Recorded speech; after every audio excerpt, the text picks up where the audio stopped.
အားလုံးပဲမင်္ဂလာပါစွမ်းတူဒီ channel မှာကြိုဆိုနှုတ်ခွန်းဆက်သလိုက်ပါတယ်ယခုပြသပေးနေတာကတော့စွမ်းတူဒီရဲ့ Universal Cut မှာထွက်ပေါ်လာတဲ့ brake side လေးပဲဖြစ်ပါတယ်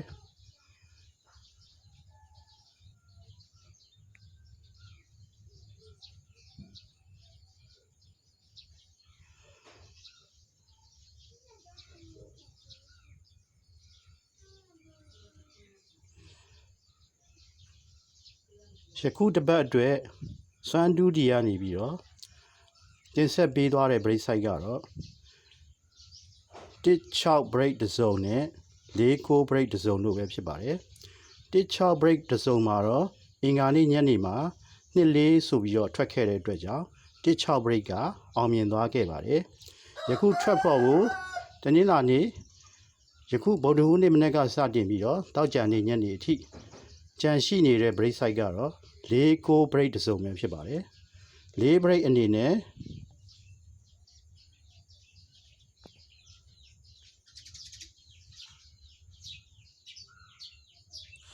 အား၄ခွက်နဲ့အပူ၄ခွက်စုစုပေါင်း10ခွက်ကိုကစားပေးရမှာဖြစ်ပြီးတော့6 brake အနေနဲ့ကတော့အား5ခွက်စုစုပေါင်း10ခွက်ဖြစ်ပါတယ်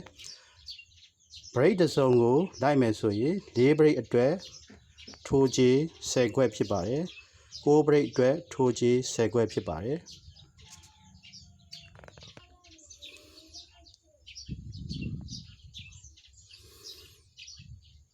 ယခုပြသပေးနေတာကတော့စွမ်းတူဒီ channel ရဲ့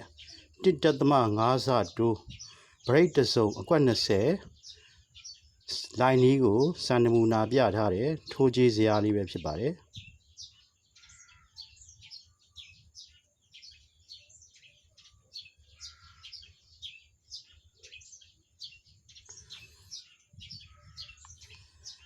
အားလုံး